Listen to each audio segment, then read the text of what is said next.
오늘은 계속해서 요한복음의 서론 중에 있는 14절 말씀 한 절을 이 시간에 한번 생각해 보려고 합니다. 요한 사도는 이 공관복음서를 받은, 그러니까 마태, 마가, 누가 복음을 받은 그 초대교회 성도들에게 하나님의 구원의 성취에 있어서 보다 더 이 앞의 복음서보다는 조금 더 구체적인 지식을 요한복음을 통해서 전달을 하고 있습니다.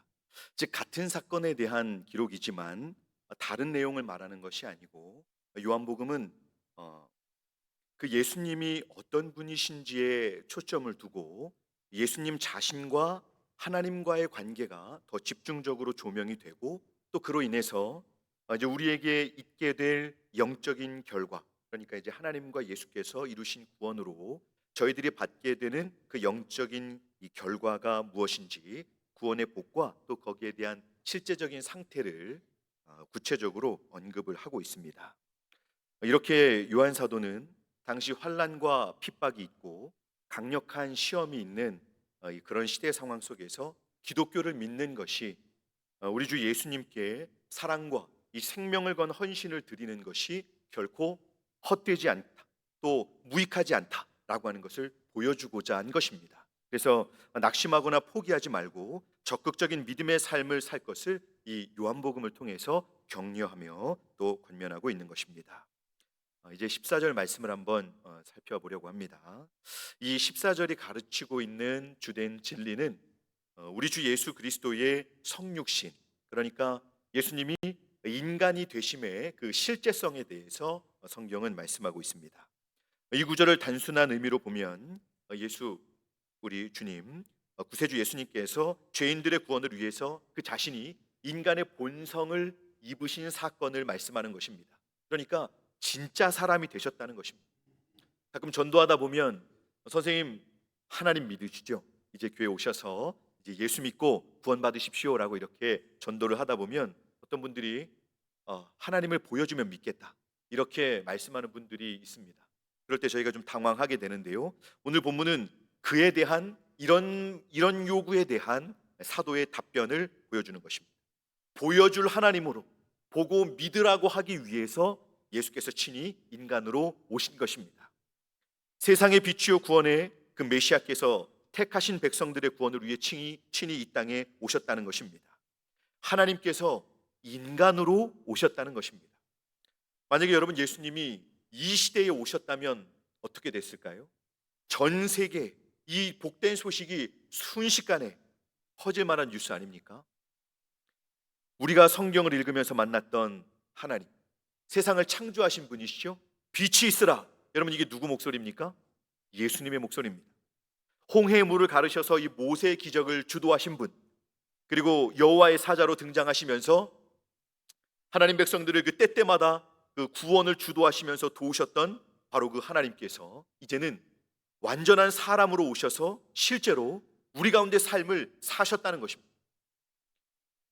이 말씀은 우리의 상상 속에 있는 무엇을 말씀하는 것이 아닙니다. 자, 그러면 예수님이 실제로 이렇게 사람의 모습으로 태어나서 오셨다라고 하는 이 말씀을 통해서 하나님께서 저희에게 주시는 이 메시지, 우리에게 주고자 하시는 말씀은 무엇인지를 잠깐 생각해 보고자 합니다. 네 가지로 한번 제가 설명을 드려보려고 합니다. 네 가지입니다. 여러분, 먼저 사도 요한은 말씀이 육신이 되어 우리 가운데 거하신다고 선포하고 있습니다. 바로 성육신이죠. 이것은 기독교의 가장 거대한 신비 중에 하나입니다. 따라서 이 진리는 경이로운 마음으로 받아들이고 사실 믿어야 하는 그런 진리입니다. 우리는 복음서를 열면서 하나님께서 때가 참에 천사를 보내셨습니다. 그래서 한 여인을 부르시죠. 동정녀 마리아를 부르십니다. 여러분이 동정녀가 무슨 뜻인지 아시죠? 남자를 모르는 사람을 말하는 것입니다. 그리고 그녀에게 아기를 갖게 하십니다. 여러분 놀랍죠? 이건 사실 충격입니다. 충격. 그런데 그 놀라운 것은 바로 이 출생한 아기가 누구인가라고 하는 사실입니다. 창세기 3장 15절에 보면 뱀의 머리를 상하게 할 그 메시아로 예언되었던 그 여자의 후손이 바로 동정녀 마리아에서 태어난 바로 그 아기인 것이죠. 하나님의 구원을 위한 이 약속이 여러분, 창세기 3장 15절에서 나타났던 말씀이 묻혀있던 것이 아니라 하나님은 이것이 실제로 세상 역사 속에 드러나게 하기 위하여 계속 일하고 계셨던 것입니다. 주님의 이 성육신은 구원을 위한 일을 묵묵히 신실하게 조금도 변함없이 쉬지 않고 일하셨던 그 하나님의 일하심을 세상에 온 천하에 드러내시는 말씀인 것입니다. 하나님은 저와 여러분들의 구원을 위해서도 이렇게 보이지는 않지만, 우리는 의식하지 못하고 있지만 저와 여러분들의 구원을 위해서도 계속 일하고 계심을 믿으시기 바랍니다. 초대교회 성도들은 너무 힘들었습니다. 예수님이 다녀가신 다음에 신앙생활이 여러분 너무 고되고 힘들었습니다. 예수님은 언제 다시 오신대? 아는 사람이 없습니다. 왜냐하면 주님도 모른다고 말씀하시지 않았습니까? 너무 힘드니, 사는 것이 너무 힘드니, 그냥 사는 게 아니고 믿음을 지키며 사는, 예수님을 믿으며 사는 것이 어려웠던 것이죠. 믿음의 삶을 살기 어려우니, 믿음을 갖고 살다 보니까 더 이전보다 못한 삶을 살게 되는 그 초대교회 현실이 있었습니다. 그러다 보니까 믿음보다는 내 몸이 먼저 쉬어야 되고, 주님이 다녀가셔도 뭐가 달라졌어요? 달라진 게 없습니다. 그냥 난세의 영웅 한 번 나셨던 거지 뭐, 한 번 시끄럽고 말았던 거지 뭐. 모두가 이렇게 달라지는 것 없이 오히려 더 힘들어진 상황 속에서 영적으로 지쳐가던 그 시점에 사도 요한이 요한복음을 기록하면서 다시 한번 이 지쳐있던 성도들의 마음을 일깨워주는 것입니다. 여러분, 아닙니다. 말씀이 육신이 되어 우리 가운데 거하심에, 아멘. 이렇게 하나님께서는 멈춰질 수 없는 우리의 구원을 위한 자신만의 사역을 계속 진행하고 있었다는 것을 사도는 밝히고 있는 것입니다. 그런데 하나님은 이 영광스러운 구원을 이루어 가실 때 저와 여러분들에게 묻지 않으십니다. 하나님은 하나님 백성들의 의견을 수렴하고 물어보고 찬반을 물어보는 그런 분이 아니십니다. 그리고 우리를 위해 하나님의 그 무한하신 사랑과 열심으로 준비하신 그 선하신 때를 정해놓고 하나님은 계속해서 하나님의 약속의 성취를 준비해 오시던 중에 이제 때가 되어 하나님이신 예수께서 인간의 몸을 입으시게 된 것입니다.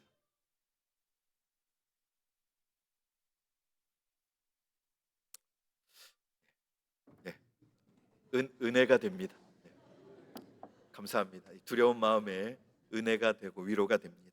네, 우리는 이 성육신의 진리, 우리를 위해서 이 땅에 오신 하나님의 아들 예수님을 통해서 우리를 구원하시려고 오늘도 일하고 계신 하나님을 볼 수 있어야 되는 것입니다. 성육신, 사람이 되신 사건, 이렇게만 우리가 알고 있는 것이 아니라 그 성육신의 진리를 통해서 오늘도 저와 여러분들의 삶 속에서 신비롭게 일하고 계신 하나님을 볼 수 있어야 하는 것입니다. 혹시 오늘 저희들 예배 오신 분 중에 정말 힘드시고 또 낙심이 되시는 분이 혹시 있으십니까? 때로 저희가 너무 힘들면 성도임에도 기도도 안 되고요, 찬양이 싫어질 때가 있습니다. 그럴 때면 하나님 아버지께서 저희들을 돌보시는 일들을 그만두신 것처럼 느껴지기도 합니다. 그런데 여러분, 그렇지 않죠. 이 성육신의 진리는 결코 그렇지 않다라고 저와 여러분들에게 선포하고 있는 것입니다. 여러분, 힘을 내십시오.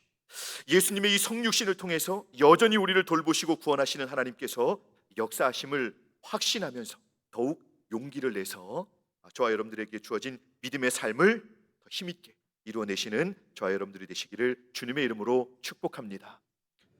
자, 그리고 여러분, 두 번째는 이 성육신의 진리는 우리가 반드시 한번 언급하고 넘어가야 될 부분이 있는데요. 여러분, 우리가 인간으로 산다라고 했을 때 특별히 죄인으로 사는 저희들은 강력한 죄성에 의해서 인간됨을 감출 수 없이 드러내며 살게 됩니다. 그런데 여러분, 완전하신 하나님과 완전한 사람의 이 인간의 본성이 어떻게 한 사람 안에 신비롭게 연합되어 있을 수 있을까요? 여기에서 수많은 이단들이 나왔습니다. 그래서 이 부분은 참 우리가 조금 어렵게 생각할 수밖에 없는 내용인데요. 근데 여러분, 이것은 그냥 믿음으로 받아들여야 합니다. 하나님께서 하나님으로서의 본성과 인간으로서의 본성을 완전하게 예수님 한 분 안에 신비롭게 연합하여 있게 하셨다는 것입니다. 이건 오직 예수님 한 분에게만 가능한 것입니다.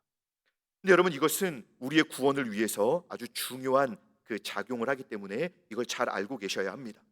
예수님은 성도님들께서 잘 알고 계시듯이 완전한 사람이었습니다. 아기로 태어나셔서 저와 여러분들과 동일한 성장기를 보내신 주님이십니다. 그래서 저는 예수님이 사춘기 때 어떠셨을까라고 이제 주님을 처음 만나고 나서 그게 너무 궁금했습니다. 왜냐하면 제가 학교에서 접하고 있는 저의 학교 생활은 너무 파란만장했거든요, 여러분. 진짜 학교를 다니는 동안 경험하는 그것, 여러분 어떠셨습니까? 저와 여러분들이 잘 알듯이 지금도 우리 자녀들이 다니고 있는 초, 중, 고등학교는 정글의 법칙이 통하는 세상입니다. 여러분, 너무 잔인하고 너무 더럽습니다. 충격적인 기사를 들었습니다. 저출산으로 요즘 정부가 큰 고민을 하고 있잖아요, 여러분.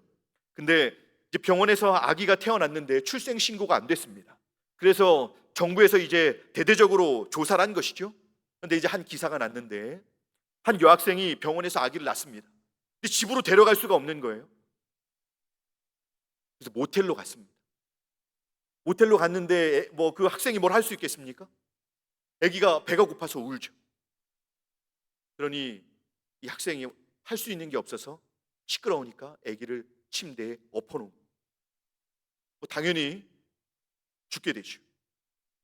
그랬더니 학생은 냉장고에 넣었다가 버렸습니다.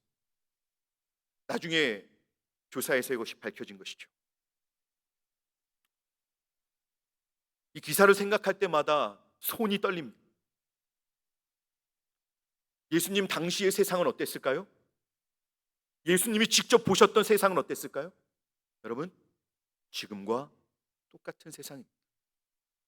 주님께서는 이렇게 저희와 자녀들이 다 겪는 죄악들을 주님도 다 보셨습니다.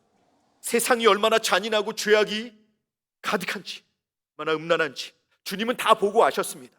그리고 그 시간들을 저희랑 똑같이 보내셨습니다.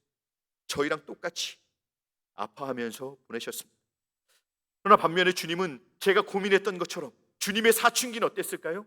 저희는 사춘기 동안 이 죄가 증폭되는 것을 경험하는데 주님은 어땠을까요? 저는 너무 궁금했습니다. 예수님이 죄가 없는 분이시다라는 사실을 몰랐던 저는 주님의 이 사춘기가 너무 궁금했던 것이죠. 나중에 참 하나님께 너무 죄송했습니다. 이런 생각을 하다니. 그분은 죄의 맛을 모르시는 분이십니다. 스스로 책임을 져야 하는 본인의 죄가 없으셨던 분이셨습니다. 근데 저랑 똑같이 배고프시고 목마르시고 피곤하면 주무셔야 되고 웃기도 하시고 고통도 느끼시고 때로 화도 내시고 눈물도 흘리셨습니다만 죄는 없으셨습니다. 여러분, 그 주님께서 사랑하는 사람과의 이 사랑하는 사람이 죽고 또 그로 인한 헤어짐의 고통을 주님은 다 보셔서 아셨고 죄인들의 치열한 삶 속에서 경험하는 모든 아픔과 고통을 예수님은 다 보고 사셨습니다. 왜 그러셨을까요? 그러고 나니 주님은 주님의 백성들을 향하신 그 마음이 사랑과 긍휼이 깊어지시고 실제로 본인이 함께 경험한 아픔들이기 때문에 더 긍휼히 여기시게 된 것입니다. 그래서 히브리서 4장 15절로 16절은 이렇게 말씀합니다. 제가 한번 읽어드릴게요. 우리에게 있는 대제사장은 우리의 연약함을 동정하지 못하시리가 아니요 모든 일에 우리와 똑같이 시험을 받으신 이로되 죄는 없으시니라. 그러므로 우리는 긍휼하심을 받고 때를 따라 돕는 은혜를 얻기 위하여 은혜의 보좌 앞에 담대히 나아갈 것이니라. 아멘. 여러분, 힘들고 어려운 때이지만 우리를 완전히 아시고 또 사랑해 주시고자 긍휼과 위로를 베푸시고자 이 모든 고통을 함께 하신 예수님께 이 어렵고 힘든 시기에 주님 앞에 믿음으로 나아가셔서 큰 위로와 또 새 힘, 또 용기를 넉넉히 받으셔서 각자에게 주어진 이 어려운 시간, 어려운 삶을 잘 감당해내시는 저와 여러분들이 되실 수 있기를 주님의 이름으로 축복합니다. 자, 여러분, 이렇게 완전한 인간이 되셔야만 구원을 위한 저희의 이 속량을 위한 대속제물이 되시는 것입니다. 그러기 위해서 사람으로 오셨어요. 주님이 이렇게 오시고 이렇게 육체적인 준비가 마련되시고 또 그 모든 죄악 속에서 고통하는 하나님 백성들의 삶을 친히 보시고 나니까 주님은 긍휼을 충분히 준비하신 것이죠. 그러고 나서 남상수로 죽으신 것입니다. 육체적으로 준비가 되시고 사랑과 위로와 긍휼이 준비되시고 나니 남상수로 죽으시고 우리 각 사람으로 죽으시면서 우리에게 생명과 은혜를 허락해 주신 것입니다. 우리가 믿는 주님은 이렇게 우리의 구원을 위해서, 우리의 속량을 위해서 주님은 사람으로 오시게 되신 것입니다. 주님의 이 성육신에는 너무 놀라운 하나님의 지혜와 사랑이 담겨져 있음을 믿으시기 바랍니다. 자, 여러분, 이런 주님께서 이제 세 번째로 이 성육신을 통해서 무엇을 보여주시고자 하시냐면, 완전한 사람이신 예수님을 보이심과 동시에 이 성육신은 예수님께서 놀랍도록 하나님 자신이시다라는 것을 이 말씀 안에 담고 있습니다. 사도 요한은 예수님의 영광을 직접 본 자로 설명을 합니다. 근데 예수님의 영광을 보았다. 여러분, 성경에 이 예수님의 영광을 보았다는 표현이 무슨 말이냐면, 어렵게 생각하지 마시고 주님 자신을 보았다, 하나님 자신을 보았다로 이해하시면 됩니다. 왜 영광이라는 말을 따로 표현하냐면 하나님을 설명할 길이 없는 겁니다. 여기서의 영광은 하나님의 아름다우심, 그분의 성품과 능력, 그분의 그 공유적인 속성, 비공유적인 속성, 그분의 그 놀라운 능력과 아름다우심을 총체적으로 표현하는 말이 영광입니다. 그래서 하나님의 영광을 보여주십시오라고 하는 것은 바로 하나님 자신을 보여주십시오라고 하는 것과 동일한 말씀입니다. 그래서 이 예수님의 영광을 본 이 주님의 제자들, 그래서 변화산상에서 하나님의 영광을 보이신 예수님을 그 본 것으로 이해할 수도 있고요, 또 예수님은 성경에 너무 많이 창조주의 권능을 보이신 기사들을 소개하고 있습니다. 예수님이 물 위를 걸으셔서 제자들을 만나러 오셨습니다. 또 오병이어의 기적을 보이셨고요, 죽은 나사로를 부르셨습니다. 옷자락만 만져도 낫고 38년 된 중풍병자가 일어나는 그런 일들이 또 있었습니다. 그를 말씀으로 고치셨죠. 예수님의 하나님 되심을 아니라고 말하는 것이 더 어렵습니다. 그런데 여러분, 주님은 요한복음 10장 30절에 제가 성경을 읽다가 깜짝 놀란 부분이 있습니다. 예수님이 뭐라고 말씀하셨냐면, 나와 아버지는 하나이니라, 이렇게 말씀하셨어요. 나와 아버지는 하나이니라. 저 깜짝 놀랐습니다. 나와 아버지는 하나이니라. 여러분, 이것은 삼위일체를 말씀하시는 내용입니다. 삼위일체라는 단어는 성경에 없습니다만 예수님이 하나님 아버지와 하나라는 말씀을 하셨습니다. 근데 여러분, 저만 놀란 게 아니고 당시 유대 지도자들도 깜짝 놀랐습니다. 그 누구도 말할 수 없는 오직 하나님의 아들만이 하실 수 있는 말씀이신 것이죠. 근데 이렇게 주님이 자꾸 자기를 말씀하셨는데도 제자들이 잘 모르니까 요한복음 14장에는 이런 말씀을 하십니다. 예수께서 이르시되, 빌립아, 내가 너와 오래 너희와 함께 있으되 내가 나를 알지 못하느냐? 나를 본 자는 아버지를 보았거늘 어찌하여 아버지를 보이라 하느냐? 내가 아버지 안에 있고 아버지는 내 안에 계신 것을 내가 믿지 아니하느냐? 내가 너희에게 이르는 말은 스스로 하는 것이 아니라 아버지께서 내 안에 계셔서 그의 일을 하시는 것이라. 아멘. 사도 요한은 그 영광을 보니 아버지의 독생자의 영광이요라고 선포한 것입니다. 그래서 저희는 예배에 나와서 사도들이 본 것 같은 우리 구주 예수 그리스도의 영광을 이제는 볼 수 있게 된 것입니다. 주님의 성육신을 통해서, 비록 주님은 부활하셨지만 저희가 예배로 나오면 성령께서 저와 여러분들에게 바로 이 예수 그리스도의 하나님으로서의 영광을 보여주시는 것입니다. 우리가 예배에 나와서 주님의 영광을 보게 되면 어떤 변화가 있을까요, 여러분?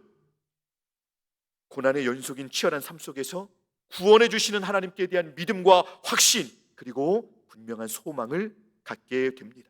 그래서 비록 고난이 있고 슬픔이 있는 삶의 자리지만 예배에 와서 하나님의 영광을 보고 나면 삶의 자리로 돌아가서 더 불꽃 같은 삶을 고난 속에서 살 수 있게 되는 것입니다.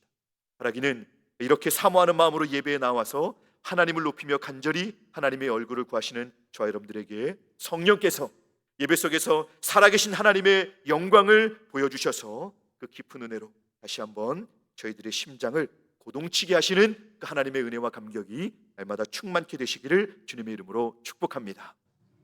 자, 그러면 여러분, 오늘 이제 이 마지막인데요, 오늘이 14절에서 예수님이 성육신하신 이 내용을 통해서 주고자 하시는 진짜 선물은 무엇입니까?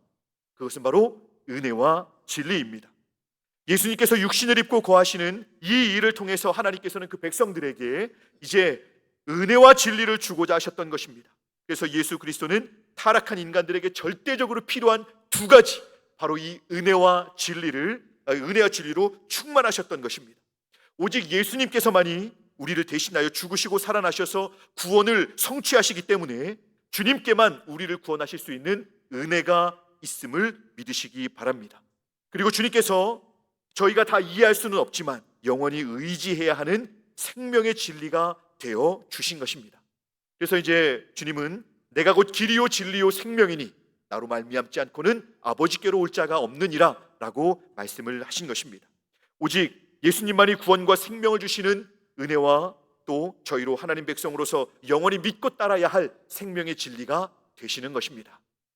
자, 이렇게 성육신의 신비와 영광은 어렵기도 하지만 여러분, 신앙생활을 하는 저와 여러분들에게 아주 절대적으로 필요하고 우리가 꼭 알아야만 하는 그런 중요한 진리입니다. 이 성육신의 진리를 세 가지로 간단하게 정리하면 이렇습니다. 여러분, 살아계신 하나님의 이 구약으로부터 이루어 오시던 구원이 계속되고 있고 이제는 그 완전한 성취를 드러내신 것입니다. 곧 하나님이 이 구원을 위해 계속 일하신다는 것이죠. 제가 얼마 전 잠깐 비가 멈췄을 때 원령교를 한번 이 숲길을 따라서 걸어갔습니다. 가다 보면 여러분, 제가 여기 처음 왔을 때부터 계속 공사 중인 한 다리가 있습니다. 처음에는 그 다리의 공사가 아주 거의 멈춘 것처럼 서 있었거든요. 근데 제가 이번에 갈 때 깜짝 놀랐습니다. 다리 공사가 여러분 거의 다 됐습니다. 거의 끝까지 다리가 다 만들어졌습니다. 그래서 저는 이거 운동을 빨리 해야지 배가 들어가는데 이러면서 이제 빨리 걸으려고 했는데 여러분, 바로 이 집 옆에 살면서도 이 길 걷는 게 어려운 겁니다. 근데 모처럼 걸어갔더니 여러분, 어느샌가 다리가 거의 다 완공됐습니다. 좀 있으면 길이 뚫릴 것 같습니다. 그러면서 제 머리에 아주 중요한 것이 떠올랐습니다. 제 머리에 스치던 생각은 인생의 여정 중에 고난이 길어지고 삶에서 특별한 일이 없으면 하나님이 일이 멈춘 것 같이 느껴질 때가 있습니다만, 여러분, 하나님께서 함께 하지 않으시고 일을 멈추신 것이 아니라 하나님은 우리 눈에 보이지 않게 일하시는 분이시기 때문에 하나님의 구원을 우리가 여러분 의심해서는 안 된다는 것입니다. 하나님은 쉬지 않으시면서 저희를 돌보시고 인도하시는, 가장 선한 길로 저희를 인도하시는 구원의 하나님이 되심을 믿으시기 바랍니다. 여러분, 예수님은 두 번째로 이 하나님의 구원은 놀랍도록 은혜와 자비가 넘칩니다. 예수님은 우리와 동일한 인성을 입으신 분으로서 저와 여러분들이 얼마나 연약한지 또 얼마나 깊은 아픔을 가지고 살아가는지를 잘 알고 계십니다. 어떻게 아실까요? 친히 아파 보셨기 때문입니다. 다 보셨습니다. 저와 여러분들이 살아가는 삶이 얼마나 힘든지, 얼마나 어렵고 또 저희들은 얼마나 연약한지 주님은 다 아십니다. 그러기에 무조건 법대로만 심판하시는 분이 아니십니다. 하나님의 아들이심에도 우리의 이 죄악됨을 대신하여 자신을 내어주실 만큼 저와 여러분들을 향한 이 사랑과 애정이 가득하신 분이십니다.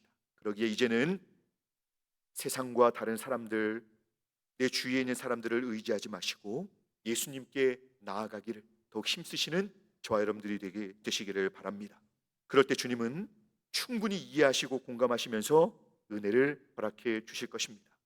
그리고 마지막으로 성육신은 예수님께서 하나님 자신이심을 보여주는 것입니다. 여러분, 이것은 요한계시록 1장을 보면 부활하신 예수님의 모습이 나오잖아요. 그걸 왜 보여주실까요? 예수님은 성령을 통해서 예배 속에서 자신의 영광을 보여주신다는 것입니다. 그러니 이 땅에서 예수를 믿는다는 이유로 주님을 사랑함으로 항상 피곤하고 손해보고 괴로움을 당하는 저희 모두에게 자신의 영광을 보여주시면서 집사님, 권사님, 장로님 잘하고 계십니다. 깜짝 놀라셨죠? 죄송합니다. 네. 제가 뭐 주무신다고 부른 건 아니고요. 네. 그냥 한번 제가 불러봤습니다.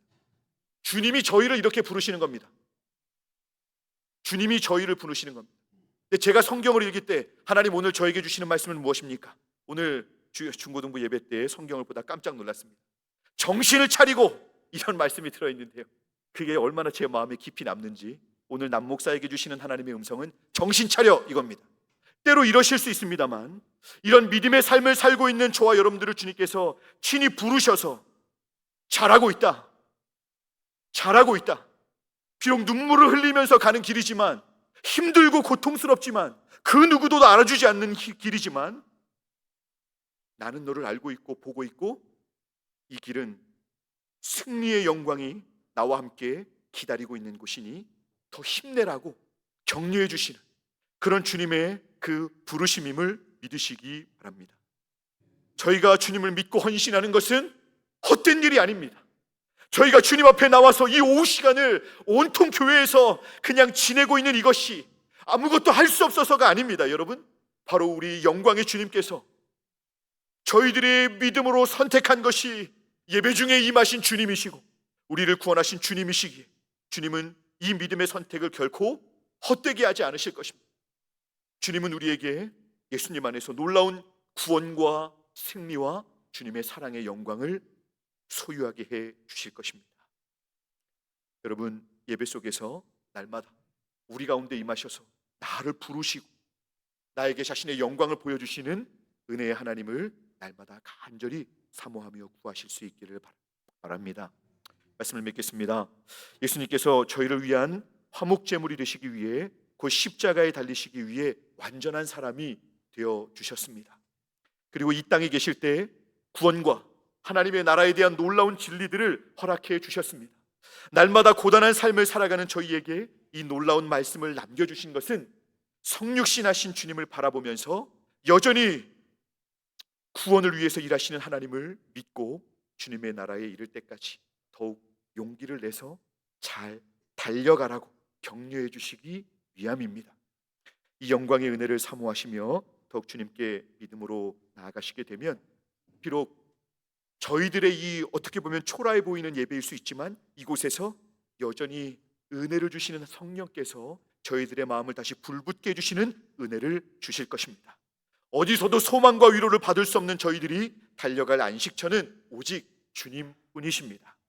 이 성육신의 신비와 영광을 인해서 승리하는 믿음의 삶을 사시는 저희 모두가 되실 수 있기를 주님의 이름으로 축복합니다. 기도하겠습니다.